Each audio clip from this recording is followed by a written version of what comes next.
It felt like I was sleepwalking through somebody else's life. But I guess that's what it feels like to breathe free after choking yourself for years. It was a strange time in my life, and it would change me in more ways than one. I used to take walks along the river. I had just started to listen to audiobooks, and I would take the long way back to my buddy's place just to hear more. It's strangely comforting listening to a story. I guess to a lot of people it reminds them of childhood. Having a story read to us is one of the most comfortable things that I can think of. I stopped to tie my shoe when I noticed this acrid smell. I took off my headphones and listened to the river, but there was something else. A weak sort of wheezing, barking noise. Taking a moment to step off the path, I noticed the source, an adolescent deer. It was lying in the river, half its body submerged and the top half weakly patting at the grass, as if hoping that something would pull it up. It was covered in these nickel-sized holes covering the entire side of its ribcage, and I could see something moving under its skin. It was dying, no doubt about it. And I stepped a little closer just to see what had happened to it. The poor thing wasn't long for this world. It didn't look sickly, the wound seemed physical and inflicted. I had never seen a parasite able to do that kind of damage. The barks turned to screams and the screams turned to nothing. After a while, it was just opening its mouth without making a sound. I could see its eyes searching me. It made me believe in a kind of fear that I couldn't imagine. All these things like losing your job or ending a relationship, it's all very human experiences. But what I saw in that animal's eyes reminded me that there was a kind of fear that I had forgotten, a comfort that I had taken for granted. Something was eating it alive. I stepped back as it took its last breath. There was this chill across my body, like I had seen something that I wasn't supposed to. The shadows around me grew darker. I could feel something creeping across my skin just by looking at this thing. Nickel-sized open wounds, dozens, blood in the water. I walked away with this unsettling sense of dread. I figured that I ought to call someone. You can't have a sick, dead animal polluting the waterways. But more so, I didn't know what to think of it. Should I be horrified, scared, thankful to be alive? I got back to the path and put my headphones back on. I let the goosebumps on my back take over as I shuddered, shaking off whatever worries I carried with me. I raised my phone to put my story back on when I noticed a little gray dot on my thumb. Just this tiny beetle-looking thing. Using my index finger, I flicked it off, but my finger passed straight through it, and the little beetle remained. I shook my hands a little and continued on my way, paying no further attention to it. Apart from that, it was a fairly uneventful day. I had a chicken salad, answered some emails, and looked into some apartments. I had a good lead on one. I just needed a little more time. Luckily, time was the one thing that I had plenty of. I have very patient friends. That night, as I was getting ready for bed, I remember standing in the bathroom looking at myself in the mirror. Maybe my eyes were looking a little darker and the skin a little loose along the cheeks. They say you never look at the same you twice. Age does that to a person. As I leaned down to spit, I felt a tickle on my right hand. Not much, but enough to make me look up. There was that little gray beetle crawling across the palm of my hand. I turned the faucet to medium and ran my hands under it. The beetle was still there. I turned my hand back and forth, up and down, and it didn't move an inch. After a couple of seconds, I was blasting it at max temperature, and the water passed straight through it. I could see the beetle with my own eyes, but it was like it wasn't really there. I put it out of my mind. I still had a story to listen to. I was gonna go look at that apartment in the morning. I had things to do, places to be. I couldn't let my mind get preoccupied with little things that didn't matter. I had real problems looming on the horizon, and if I kept staring at my hands, I'd get nowhere. And so I went to sleep, trying not to pay attention to what I think was a faint tingle on the palm of my right hand. I had forgotten all about it the next morning. As I showered and shaved, I noticed a streak of blood across my cheek. Not much, and just a tiny red line. I figured I had accidentally cut myself, but on closer inspection, there was nothing like that. It had been a perfect shave. And then I looked down at my hand. It was just a tiny little red dot on the back of my thumb, no bigger than the prick of a needle. The tiniest little trickle of blood was running out, but it was already coagulating. And at the edge of the wound, a little gray beetle, suckling at it like a gazelle at a watering hole. Now, I've never really had a problem with bugs. I ate a worm as a kid, but that thing was messing with me. I washed my hands 3 times and it was still there. I used more and more soap. I used a sponge and I scrubbed until my skin felt raw. I used dish soap, a weird skin cream that I found by the tub, but it did nothing. The beetle was still there, poking at the wound. Finally, I just put a band-aid over the whole thing. It took the beetle a while to figure it out. It tried to dig underneath, but the adhesive from the band-aid was blocking it. With enough effort, it probably could have made it through, but it had an obvious solution to this problem. It moved out of the way and it bit me. Now there was another little wound, barely big enough to be seen, but it was there. I figured it just wasn't real. It wasn't reacting to anything, so it couldn't be real. Real things get washed off. Real things get scrubbed. Real beetles get squished and washed down the drain. Real things show up on the screen when you take pictures of it. This didn't. Ergo, this thing couldn't be real. I mean, it wasn't possible. Deciding that this was the case, I made myself ready. I put on my nice shirt and pants, got my car keys, and I checked the calendar. There was nothing tickling the back of my hand, nothing biting me. I had real problems, and this wasn't it. For a couple of hours, I felt nothing. I went around town, checked out an apartment, and had a long talk with my would-be boss about my upcoming move. He was flexible and could give me a couple more weeks, as long as I kept in touch and let him know the second that I was available. The whole thing was a done deal, but it's always a bit nerve-wracking when there are papers left to sign.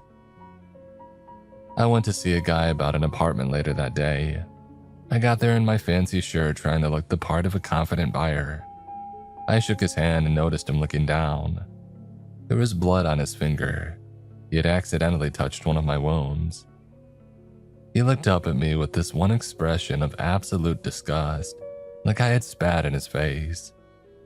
He composed himself in the blink of an eye, but for a moment, I could see what he was really thinking. I apologized profusely and he did as well, but I could tell that it really bothered him. All of a sudden, he wasn't thinking about the apartment. He was thinking whether he had caught something from me or not. He jogged inside to wash his hands, and I knew the whole deal was going to free fall through the floor. There was just no way. I don't think you'd be shocked to hear that I didn't get that apartment. And when I got back in my car, I was furious. I could see the beetle on the back of my hand circling a little pinprick of a wound. I smacked my hand on the dashboard over and over and over, but once I turned my hand back, the beetle was still there. I brought the hand to my teeth and I bit my skin. I spat and scratched and itched, but still nothing. At my worst, I was using my car keys to scratch my skin like a lottery ticket. But all that did was make it worse. The beetle didn't seem to mind that. It was an enormous source of frustration. Not only was it bothering me, but it was impacting my actual life. My buddy was asking questions about my apartment hunting, and it just got to me. We ended up agreeing that I could stay the full week, and then I would go stay at a motel. It all sounded very cordial, but I could tell that he was just done with me. That's how a lot of things in my life ended, with cordial smiles, tilted heads, and practiced lines. My 8 relationship had died the same way. No screaming or crying, just a well-timed, "We need to talk" in a public place as to not cause a scene. But this beetle was driving me mad. I couldn't take photos of it, and so I tried to draw it. I tried to get a better look using a magnifying glass, but I'm a terrible artist. Still, I got a good enough look that I could recognize it from a photo. I scrolled through hours of images looking to see if I could find that one particular beetle. I never found a perfect match, but I think the closest description would be a sort of stubby darkling beetle with a light gray exoskeleton and short legs. All the while, it was chewing away on the back of my hand, and I could feel every tickle of its legs as it moved from one wound to another, poking at the scabs. Going to bed that night, I could feel the heat from my hand, not from the beetle, but from the way that I had scratched and itched at it. It looked swollen even from a distance. I probably had to get it checked out if it progressed. But that line of thinking drew me down a path that I didn't like. Laying down to sleep, I could still see the eyes of that deer. Those blank, dark spheres looking not at me, but at the concept of me. Not knowing if I was a savior or a predator. Maybe it figured out that I was neither. Maybe those barking noises were a warning to stay away, to turn around and run. I never really fell asleep, but I shot out of bed like I had been kicked. I felt a bite, this time further at my wrist. Turning on the lights, I could see that the beetle had grown larger. Not by much, but maybe 1/6 of an inch. There was a slightly bigger bite further up on my hand. It itched, already turning red. I was done with this thing. I was absolutely, unequivocally done. I would kill it even if it meant chopping my own hand off. I had had enough. I pulled out some ice from the freezer and I dumped it in a bucket. I filled it with water. As I did, my friend walked out of his bedroom, hair still messy and a sleep mask tucked away on his brow. "What are you doing?" he asked. "I'm almost done." "Okay, but what are you doing?" I sighed and bit my lip. There was no way of getting around it. I was going to have to look like a madman. I turned to him and I showed him my hand. "You see this?" "Yeah? What do you see?" He looked a little closer. There was no way that he couldn't see the beetle. The thing was front and center. It looks like a rash. You okay?" "It's not a rash, it's not a scratch. I don't know what the hell it is." "Yeah, you should get that checked out." I rolled my eyes as he lumbered back to his bedroom. I shoved my hand down the icy bucket, only to watch the beetle casually travel up my arm, find a warm spot, and then bite down again. This time I felt it. Over the next few days, the beetle was always on my mind. Everything else became this background noise to this immediate thing that I could see on the back of my hand. I would get these specks of blood on my shirt right by the wrist, and I would absolutely lose my mind with anger. At one point I noticed it didn't seem to bite at wounds that were covered in something, so I rolled my entire hand in duct tape. The dang thing just crawled up my arm, found another spot, and then bit me again. I tried everything. I bought pesticides from a garden shop. I used some stuff that was used to clean pools. I tried to cut off the blood flow with a belt, but it didn't work. No matter what, the beetle had a solution. It would walk somewhere else, bite down, and keep eating. After a couple of days, it was big enough to cover the nail on my pinky finger. The same day, I moved out of my friend's place and into a motel. I went to see a doctor. I didn't even bother telling him about the beetle. I just showed him the wounds on my arm. He ended up giving me a prescription for some kind of eczema medication and encouraged me to eat more fiber, but there was little else that he could do. All test results came back negative. He recommended some generic antifungal cream, but I would have to wait until the wound scabbed up. I would get these bouts of rage and I'd be going along normally and then feel that twitch of pain and I would lose my mind. I would slam my hand against the wall or beat my arm like a drum. I ended up only making it worse and I was nowhere near closer to getting rid of that thing. It would keep me up at night. I could feel it crawling around looking for places where the skin was soft and thin. And this one time as it bit down into the pit of my elbow, I made this ugly grunting noise. My mind circled back to the ugly grunting of that dying deer. Perhaps it too had looked for a solution. Maybe until that last moment, it had tried to wash them off by throwing itself in the river. Was that going to be my fate? Dying of some self-inflicted nonsense while this thing ate me from the inside. It was hard to stay focused. I was barely getting more than 2 to 3 hours of sleep a night, and I found myself nodding off in my car. I moved into a motel down by the highway, but the Wi-Fi was spotty and I had trouble finding a new place to live. I could spend hours at the computer and still be no closer to a solution. All the while, my savings were bleeding out, and my would-be boss was asking questions that I couldn't answer. I had this one constant tab open where every now and then, I would look into whatever long shot I could imagine to get this thing off me. Poison, radiation, x-rays, sound waves. There were a lot of ideas. The problem was, without knowing exactly what it was, there was no way to say that what would work and what wouldn't. But I couldn't show it to anyone, and describing it just made it sound like a sort of gray beetle. And then I had an idea. It was nasty, but it just might work. I had this cigar cutter from a friend's wedding the year prior. I hadn't thrown it away, but never really found a use for it either. I'm not much of a cigar guy, but it's kind of cool to keep something that looks like a guillotine in my pocket. I noticed that if I poked myself, I could sometimes get the beetle to move. It would always go towards the freshest wound.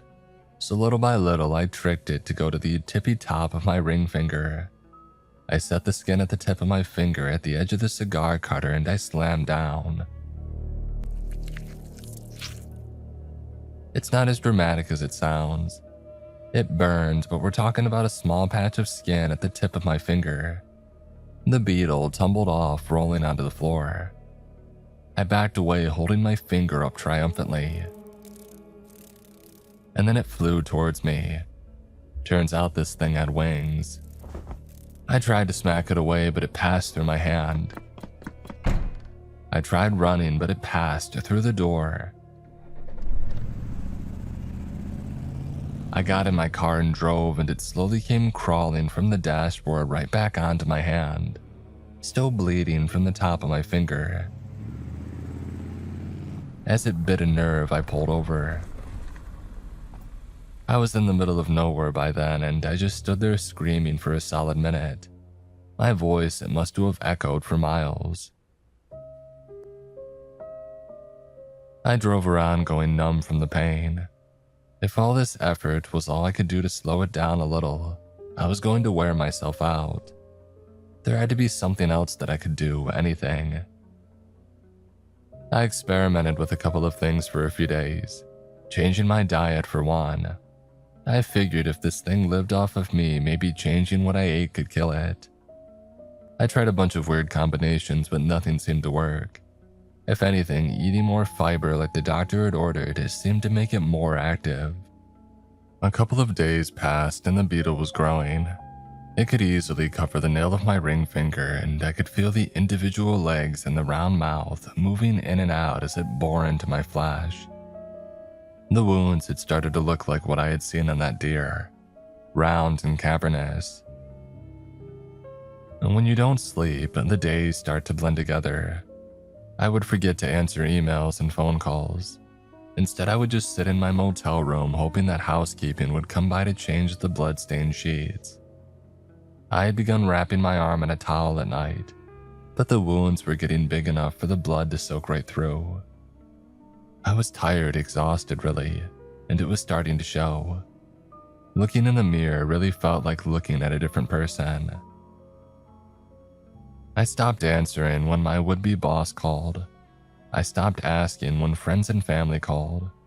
When I started getting texts, I just shut the phone off completely. They weren't helping and they wouldn't understand. I mean, how could they?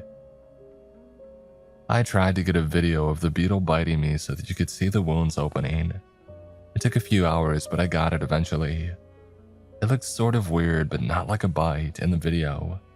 It looked more like the skin was just contracting and releasing, less like a bite and more like I took a deep breath and something broke on the exhale. It didn't really show anything. I considered getting a microscope or some kind of macro lens, but what was the point? I tried everything: electricity, pepper spray, fire, acid. I considered that maybe I could cut my finger off high enough in the air, but the dang thing could fly, and it was fast too. It wouldn't work. I made a long list of possible ideas, and one by one I crossed them all off. All the while I would feel something stinging my arm, and this ceaseless frustration would well up in my chest with nowhere to go. The truth of the matter was, this thing wasn't leaving. It was going to eat and grow and eat and grow. It didn't matter what I did, and it wouldn't matter what I tried. I made list after list after list, and it was all just a monumental dead end. As I panicked and cried and scratched, it just sat there quietly eating away at my skin. People must have thought that I had been in an accident. Some of the wounds had gotten bad enough that I needed bandages. The guy at the drugstore started to recognize me. I remember booting up my phone to check a video that I had made, only to get caught in a call with my would-be boss. I had about a dozen missed calls from him by then, and on a whim I answered. "Hey," he said. "Glad to reach you. We were getting worried." "Yeah, sorry," I said, my voice hoarse. "I've come down with something bad." "You're sick?" "Yeah, it's been pretty bad." I held my hand up, watching the beetle scurry over the bandages looking for its next spot. "Oh, we've been waiting to hear from you. We weren't sure you'd be coming." "I'm not so sure either." "Sorry?" It had just slipped out, but I couldn't help myself. The beetle bit down, sending another jolt of pain up my arm. I shuddered. It was as big as the nail on my thumb by now. Not that it mattered. It was a pain when it was small. It was going to be a pain when it grew bigger. "I've been dealing with something," I said. "I don't think that I'm getting better anytime soon." "Oh, it's that serious?" "I don't know, maybe." The beetle suckled at the wound, perching its legs and the sides for balance. Not that shaking it off was ever an option. "You don't know if it's serious?" "Oh, I suppose it is." I yawned. I couldn't help it. I was exhausted. I turned my hand back and forth, watching the beetle hang on like it was nothing. "I'm gonna be real," he said. "We were expecting you days ago. This doesn't look good." "I might be dying." "You might be. How can you not know?" "I don't know. It's been eating me for weeks." I was referring to the situation as a whole, but looking at the beetle, I realized it was astoundingly literal. Eating me for weeks, it wasn't meant to be a pun. But the moment I realized it was, I burst into a laugh. This loud, belly-bursting, manic laughter. I don't know at what point my would-be boss hung up, but I didn't care. I was laughing until I ran out of breath and the tears rained down my cheeks. The laughter turned to a wailing cry as I rolled around on the floor like a toddler. I ended up lying there for hours, watching the beetle take one bite after another after another. It was sort of hypnotic, and after a while you disassociate enough to not feel the pain. That's not your hand you're looking at. It's his. After that point, I didn't really care anymore. I stayed in my motel room watching the beetle wander up and down my arm looking for weak spots. It was sort of beautiful in the right light. Not really light gray, but more of a pale asphalt blue. Sort of like the novelty sunflowers they sold at the garden shop. I would lounge around waiting for a genius idea to spring to mind. I would keep my headphones on and walk for miles, forgetting to put on something to listen to. I just didn't want to hear my own grunts of pain when the beetle bit me. It had stopped growing bigger, instead now growing longer, segmented. It was almost as big as my thumb. I didn't care, but the bites were getting harder to ignore. I got into this daily routine of cleaning my wounds, taking iron supplements, and covering my body in bulky clothes. Thankfully, the motel room was cheap. At night, in lieu of sleeping, I would bounce between impotent rage and desperate crying.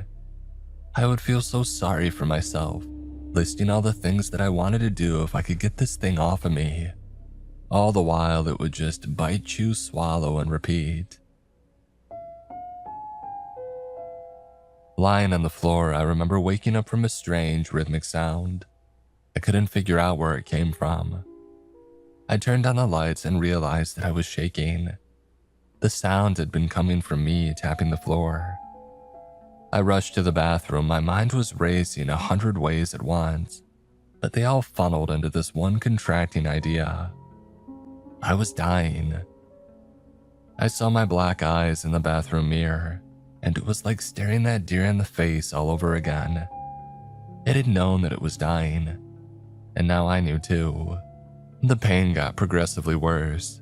I started getting these big, round wounds just inches apart. Some bigger, some smaller, and some with long strips of skin missing at the edge. If I tried to cover the beetle with my left hand, it had grown big enough that I could see the tip of it peeking out the back of my hand. It looked so physical, but everything still passed straight through it. I hadn't even realized that I had given up. It just dawned on me that I had no ideas and nowhere left to go. I could go back to the doctor and get my wounds treated, but would it matter? Sooner or later there'd be too many. I could prolong it, but to what end? Would I grow desperate enough to throw myself into a river too? I started listening to my audiobook again. I walked around for so long that I forgot how many hours had passed. I wouldn't even notice the shivers coming and going. It was just nice to finish something.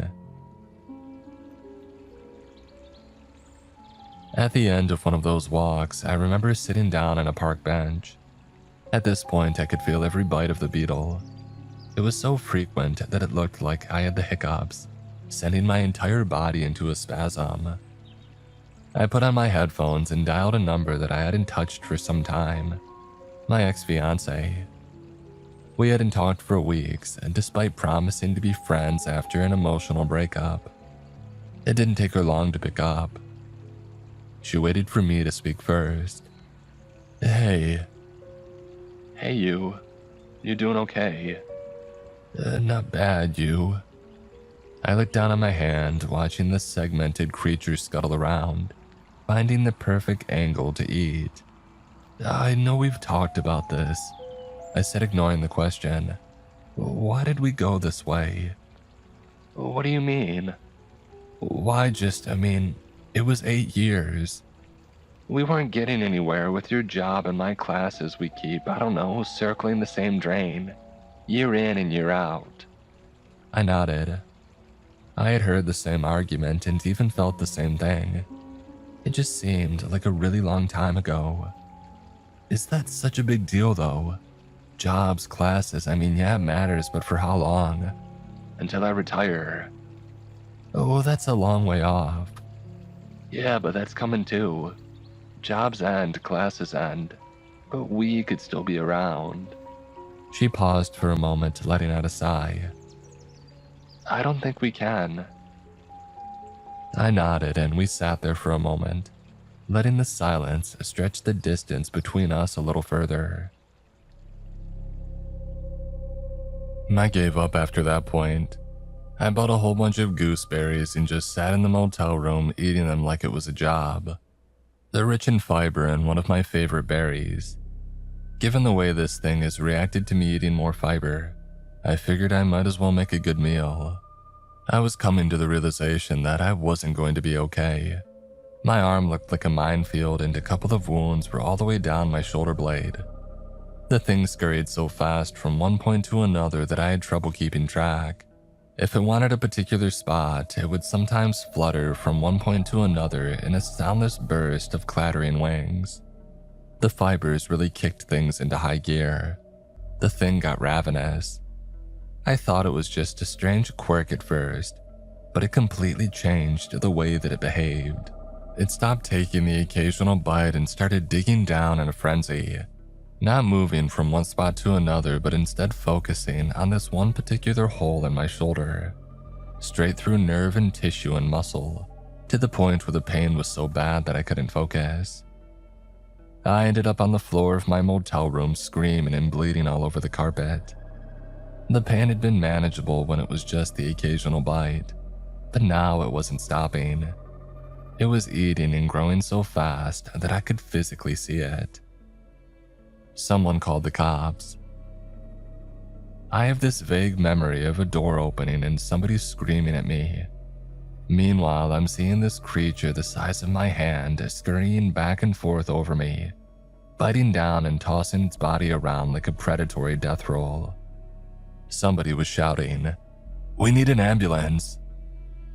The creature was literally foaming at the mouth, some kind of anticoagulant. My wounds weren't closing. I could feel this strange cold enter my bloodstream. Colors looked different, sharper sort of. The pain slipped from me, not like an anesthetic, but more like I just forgot what pain was supposed to feel like. It left me feeling empty and callous, like there was nothing left that could touch me. The only problem was I couldn't move. Somebody put on gloves and dragged me out. Somebody else was trying to cover my wounds in bandages and gauze. There were flashing lights and raised voices. Meanwhile, this thing was taking bites out of me in front of my eyes, tearing up the skin for all to see. There was this one policeman trying to drag me out that dropped me the moment that he saw a new wound burst open. I can't imagine what he must have thought I had. Meanwhile, I was nodding in and out of consciousness. Voices started to sound different. The sky looked strange. I was splayed out on a gurney and it felt like I was already dead. And during the ambulance ride, the creature had settled on my stomach, tearing holes out of me. It curled up like a lapdog, now large enough to cover my entire arm. It wouldn't stop eating. The bites felt like nothing but distant pinches, but I saw the volume of meat disappearing into its maw.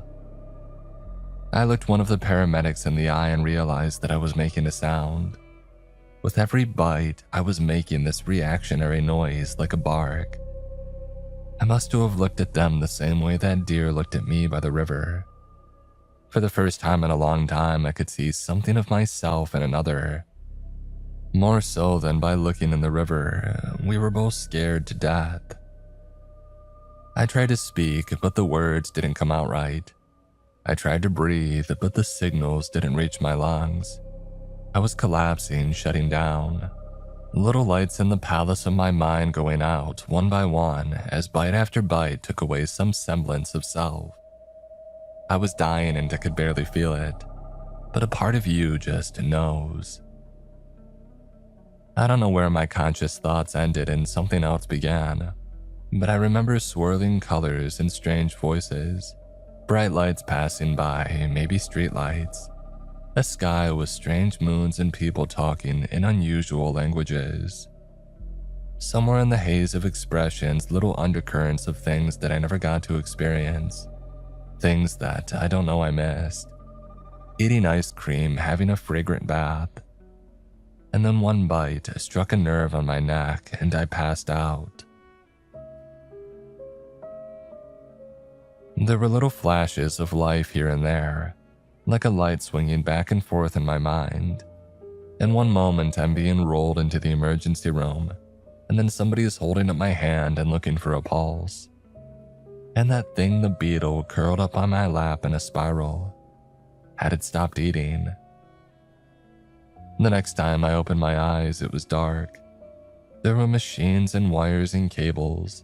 The thing resting on my stomach looked different. It had curled into a ball, the head and tail sort of fused together. It was lying still, slowly bobbing up and down with the rhythm of my shallow breathing. No pain, no biting. I lay there looking up into the ceiling. The colors had faded. There was this tingle in my eyes that if I looked a little closer, I could almost see the stars in the ceiling. Maybe it was just random neurons firing randomly to keep my senses alive, but to me it just looked like silver sparkles, and I was glad to see them dance. It felt like the blink of an eye, but then it was morning. People walking in and out to check on me. Somebody had opened the blinds on the window.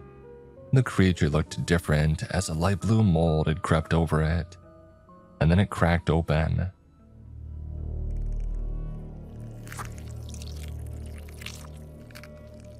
I saw movement, little things making their way out of the creature that had been eating me, breaking it apart like a cocoon. At first, it looked like some sort of mantis, until I noticed the wings.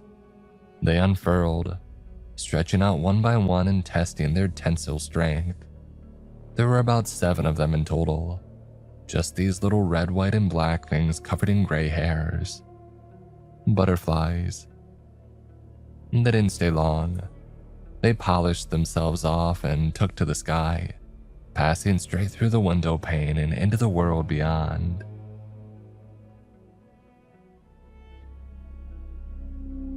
In the days to come, the doctors looked for answers. Somebody thought that I had gotten a flesh-eating bacterium, but it didn't follow any known symptoms. Once it was clear that whatever it was that had gotten flushed out of my system, they focused on my recovery instead. I think in a strange way, giving up had accidentally saved me. If I hadn't started eating more fiber, that thing would have killed me from just the wounds, but accelerating the process, it got what it needed before it killed me. And by the time that I left the hospital, I had a journal full of question marks and a body full of scars. I was scheduled for a follow-up, but it was just to check on the wounds. There was nothing that they could do to make sure that this whole thing didn't happen again, because they had no idea what it was to begin with. Looking back at it now, I feel like I should be angry. Like I should be cursing God for making something that I can't understand, that tormented me in such a cruel way. I know that I should feel like that, but at the end of the day, I'm just happy to be here. I can acknowledge that shitty things happen and still be thankful that I get to enjoy the things that I've taken for granted. It's helped me look past the calls and the emails and the diplomas. There were other jobs out there and other loves. I can't say my life is perfect today, but it didn't end with one turbulent upheaval. Not from a move or a breakup or a beetle. Life goes on, and sometimes that's enough.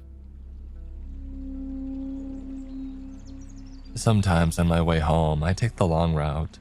I put on an audiobook, and if I look closely into the distant fields, I can see something fluttering from one bush to the other, biting into meaty red berries and suckling the juice.